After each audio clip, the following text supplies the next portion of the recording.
माँ लाई गरीब बेटी के लिए खाना। राहुल, तुम मुझे छोड़कर नहीं जा सकते। अरे आखिर मुझ में कमी क्या है? जैसी तुम्हारी माँ को लड़की चाहिए मैं बिल्कुल वैसी ही हूँ। सुंदर हूँ, पढ़ी लिखी हूँ और अमीर भी हूँ। देखो पूजा, मैं मानता हूँ कि हमारा रिश्ता पिछले 8 साल से है, लेकिन अब जब माँ हमारे इस रिश्ते के लिए मान ही नहीं रही तो इसमें मैं क्या कर सकता हूँ। मैं भी तुमसे बहुत प्यार करता हूँ, मैं भी तुमसे शादी करना चाहता हूँ, लेकिन मैं अपनी माँ के खिलाफ भी नहीं जा सकता, क्योंकि मैं तुम्हें पिछले 8 साल से जानता हूँ, लेकिन मेरी माँ को मैं पिछले 29 साल से जानता हूँ। अब 8 साल के रिश्ते के लिए मैं अपनी माँ का दिल नहीं दुखा सकता। पूजा बार बार राहुल के आगे गिड़गिड़ा रही थी, लेकिन राहुल था कि उसे पूजा की फीलिंग की कोई कदर ही नहीं थी और वो पूजा को रोते हुए रोड पर ही छोड़कर चला जाता। कुछ ही देर बाद रोती बिलखती पूजा भी अपने घर आ जाती है, जहाँ वो देखती है कि उसके माता पिता हॉल में बैठे उसका इंतजार कर रहे थे। पूजा की आंखें लाल देख उसके पिता रघु पूजा से सवाल करते हैं। पूजा, तुम्हारी इस तरह आंखें क्यों लाल है और चेहरा इतना सूजा हुआ क्यों है? सब कुछ ठीक तो है ना? पूजा अपने पिता की ये बात सुनती है कि इतने में वो दरवाजे पर ही बेहोश होकर गिर जाती है। अब क्या था? रघु तुरंत अपनी बेटी को अपनी गोद में उठाकर उसके कमरे में ले जाता है और थोड़ी देर बाद रघु अपने फैमिली डॉक्टर को बुलाता है। उनके फैमिली डॉक्टर पूजा का चेकअप करते हैं। डॉक्टर, क्या हुआ? सब ठीक तो है ना? चिंता वाली कोई बात तो नहीं ना? चिंता का विषय है रघु जी, दरअसल आपकी बेटी प्रेग्नेंट है और वो भी 2 महीने की।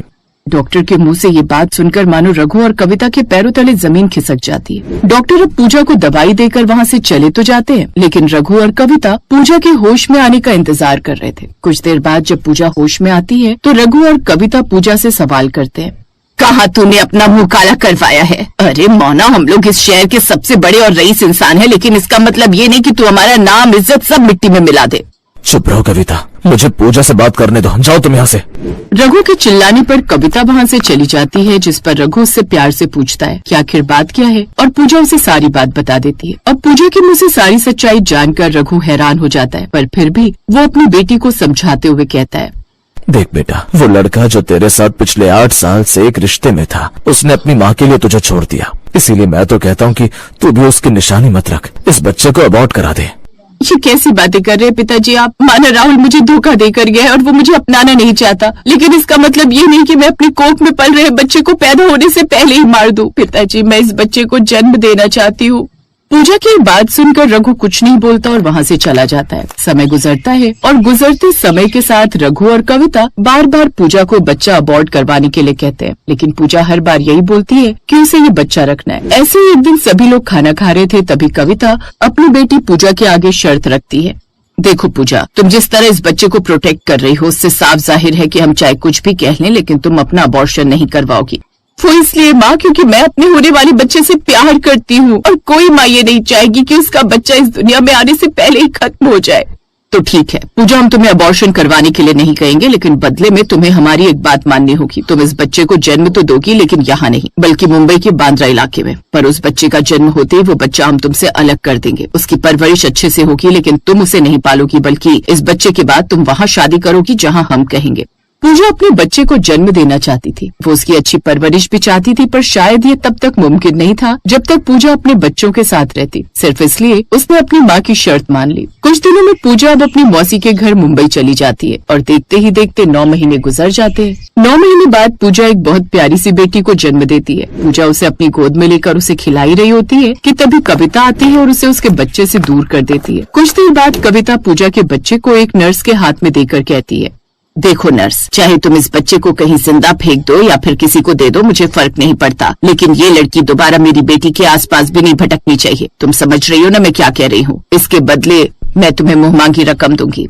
कविता की बात सुनकर नर्स अपना सर हाँ में हिलाती है और पूजा की बेटी को लेकर वहाँ से चली जाती है। तो वहीं अब पूजा भी अपनी माँ के साथ अपने शहर लौट आती है। समय गुजरता है और देखते ही देखते पूजा की शादी विवेक नाम के लड़के से हो जाती है, जो मुंबई में रहता था। उसकी शादी को लगभग 8 साल बीत गए थे, लेकिन अब तक पूजा को कोई बच्चा नहीं हुआ। ऐसे ही एक शाम पूजा अपने पति के साथ मार्केट जाती है, जहाँ वो एक 8 साल की बच्ची को देख भावुक हो जाती है, क्योंकि वो लड़की कूड़े में से खाना निकाल रही थी। ये देख पूजा उसके पास जाती है और, बेटा तुम्हारा नाम क्या है और तुम इस तरह कूड़े में से खाना निकाल कर क्यों खा रही हो? आंटी, मेरा नाम नेहा है और मैं इस कूड़े से खाना निकाल कर खुद नहीं खा रही, बल्कि मैं ये खाना अपनी माँ के लिए ले जा रही हूँ। मेरी माँ बहुत बीमार है और डॉक्टर ने बोला है अगर उन्हें सही से खाना नहीं दिया तो वो मर जाएगी, और अगर माँ मर गई तो मेरा ख्याल कौन रखेगा? मासूम नेहा की बात सुनकर मानो पूजा का कलेजा फटने को हो जाता है और वो उसे तुरंत गले से लगा लेती है। तभी विवेक वहाँ आता है और पूजा को इस तरह देख विवेक उसके कंधे पर हाथ रखकर उससे कहता है, पूजा तुम क्या कह रही हो? तुम ऐसे ही किसी भी बच्चे को गले नहीं लगा सकती। देखो कितनी गंदी हो रही है वो, और वो कूड़े में से खाना निकाल रही है। विवेक, इस बच्ची को हमारी जरूरत है। न सिर्फ इस बच्ची को बल्कि इसकी माँ को भी हमारी जरूरत है। क्यों ना हम इसकी थोड़ी मदद कर दें? पूजा की बात सुनकर विवेक भी राजी हो जाता है और अब वो दोनों नेहा को एक मॉल में ले जाते हैं। उसके कपड़े बदलवाते हैं और उसको पेट भरकर खाना खिलाते हैं। कुछ ही देर में वो उसकी माँ के लिए खाना पैक करवा कर उसे घर भेज देते। तो वहीं नेहा अपने हाथ में खाना लिए अपनी गरीब माँ के पास जाती है और उसे उठाते हुए कहती है, माँ उठो, खाना खा लो, देखो मैं आपके लिए खाना लाई हूँ। नेहा की बात सुनकर आरती अपनी आंखें खोलती है और इतना अच्छा खाना देख वो उससे सवाल करती है, बेटा नेहा, ये खाना किसने दिया तुझे? माँ की बात सुनकर अब नेहा सारी बात बताती है और आरती भी वो खाना खा लेती है। अब अगले दिन नेहा को पूजा फिर मिलती है, पर इस बार भी पूजा नेहा को अच्छा खाना खिलाती है और उसकी माँ के लिए खाना भिजवाती है। समय गुजरता है। गुजरते समय के साथ अब आए दिन पूजा नेहा से मिला करती। ऐसे ही एक दिन विवेक पूजा से कहता है, पूजा तुम इस लड़की की इतनी मदद क्यों करती हो? तुम्हारे अंदर इसको लेकर इतनी दया भावना क्यों है? मैं नहीं जानती विवेक, ऐसा लगता है इस बच्ची से मेरा सदियों पुराना कोई रिश्ता है। इसको गले लगाती हो तो सुकून मिलता है। तुम बिल्कुल इसे अपनी बेटी की तरह ट्रीट करती हो। ऐसा लगता है कि एक अमीर माँ अपनी गरीब बेटी के लिए हमेशा खाना ले जाती है और उसे बड़े ही प्यार से खिलाती है। विवेक की बात सुनकर पूजा मुस्कुराती है। समय गुजरता है। एक दिन पूजा और विवेक नेहा के साथ उसके घर जाते हैं, जहाँ पूजा आरती को देखकर हैरान हो जाती है, क्योंकि आरती कोई और नहीं बल्कि वही नर्स थी जिसने उसकी माँ से उसकी बच्ची को लिया था। तुम और तुम्हारी ये हालत? पूजा, शायद भगवान ने मुझे मेरे कर्मों की सजा दी है। मुझे कैंसर है और ये कैंसर आखिरी स्टेज पर है। मैं कुछ ही दिनों की मेहमान हूँ, पर भगवान ने एक माँ को एक बेटी से ज्यादा दिन दूर नहीं रखा। देश से ही सही, पर तुम अपनी बेटी से मिल चुकी हो। क्या मतलब? मतलब ये पूजा की नेहा कोई और नहीं बल्कि तुम्हारी बेटी है। उस दिन तुम्हारी माँ ने मुझे पैसों के साथ तुम्हारी बेटी सौंपी तो मैंने तुम्हारी बेटी को खुद की बेटी बनाकर पाल लिया। पर हाँ, मैंने पैसों का लालच किया था। शायद उसकी सजा मुझे भगवान इस तरह दे रहा है। पूजा और आरती की बात सुनकर विवेक को कुछ भी समझ नहीं आ रहा था और वो ये सब सुनकर पूजा से सवाल करता है, पूजा आखिर ये सब हो क्या रहा है? मुझे कुछ समझ नहीं आ रहा। तुम दोनों एक दूसरे को जानते हो? विवेक का सवाल सुनकर अब पूजा उसे सारी बात बता देती है, जिसे सुनकर विवेक थोड़ी देर चुप रहता है। पर क्योंकि विवेक एक बहुत ही समझदार इंसान था, इसलिए वो पूजा से कहता है, पूजा, मैं ना तो राहुल हूँ और ना ही कभी बनना चाहूंगा। देखो पूजा, मैं तुम्हारा पति हूँ और हमें भी कोई बच्चा नहीं हो रहा। और वैसे भी नेहा भले ही राहुल की बेटी हो, लेकिन उसे मैं अपना नाम दूंगा।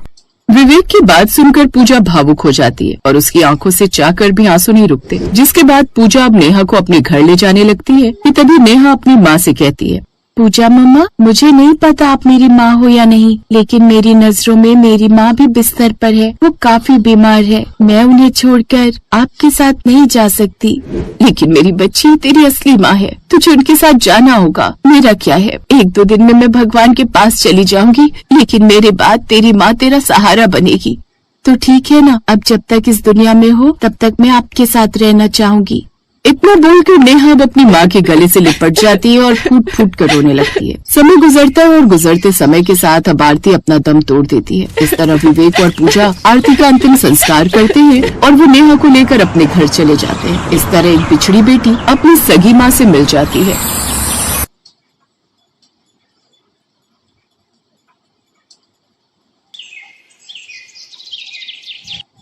यशोदा का पति जब उसके सामने दूसरी शादी करके आया तो उसके पैरों तले तो जैसे जमीन ही निकल गई। जब उसने इस बात का विरोध किया तो उसे घर से निकाल दिया गया। यशोदा अपनी बेटी के साथ अपने मायके अपने भाई के घर चली। उन्होंने आपको घर से निकाल दिया और आप भी मुंह उठाकर यहाँ चली आई।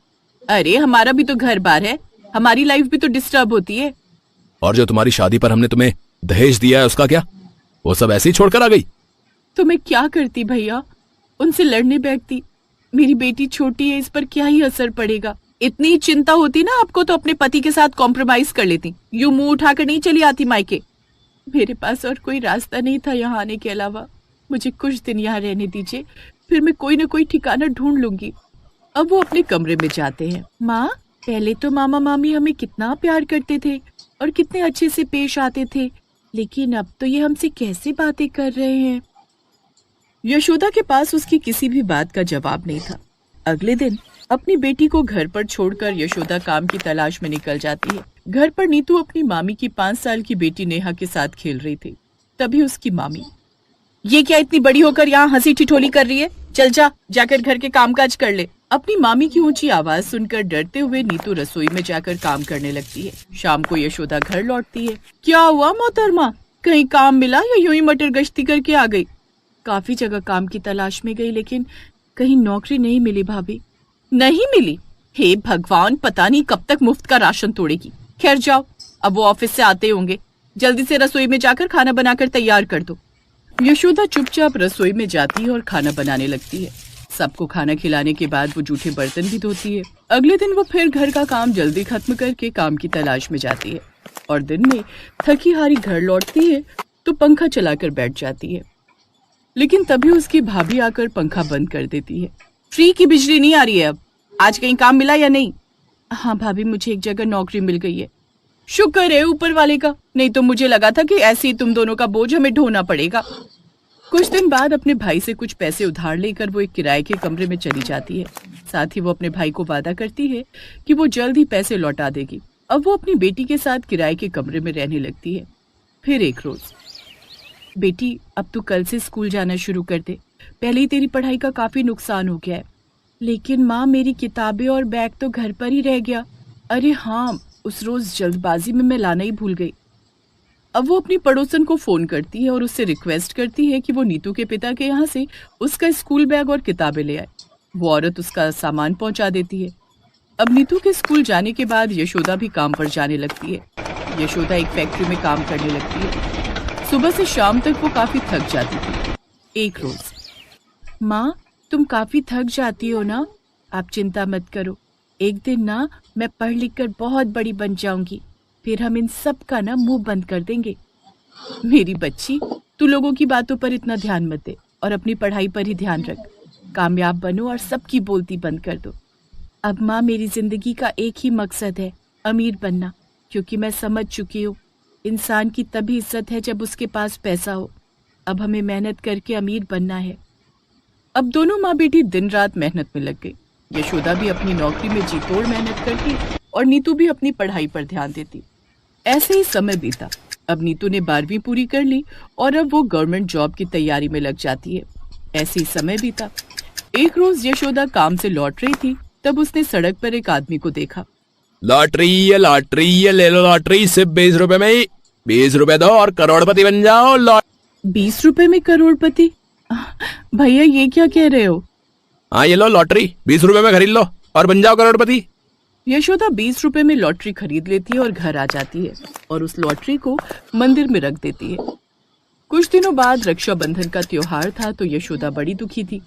वो अपनी माँ को उदास देख, माँ अब छोड़ो ना, मामा जी ने इतने सालों में तुम्हें कभी याद नहीं किया, तुम्हें कभी पूछा तक नहीं, और तुम आज भी उन्हें याद करती हो। क्या करूँ बेटी, वो मेरा भाई है और त्योहार आने पर मन भारी हो जाता है तो क्या करूँ। और वो ना सही, लेकिन मैं तो आज भी उसे अपना भाई मानती हूँ।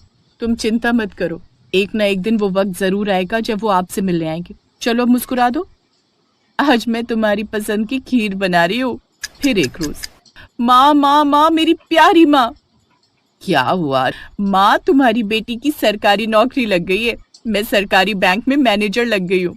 सच मेरी बच्ची, खुश रहे, आज मैं बहुत खुश हूँ। तभी उनके दरवाजे पर कोई दस्तक देता है। जी, यशोदा जी का घर यही है? जी बताइए, मैं ही यशोदा हूँ। मैडम, आपने कुछ वक्त पहले लॉटरी खरीदी थी।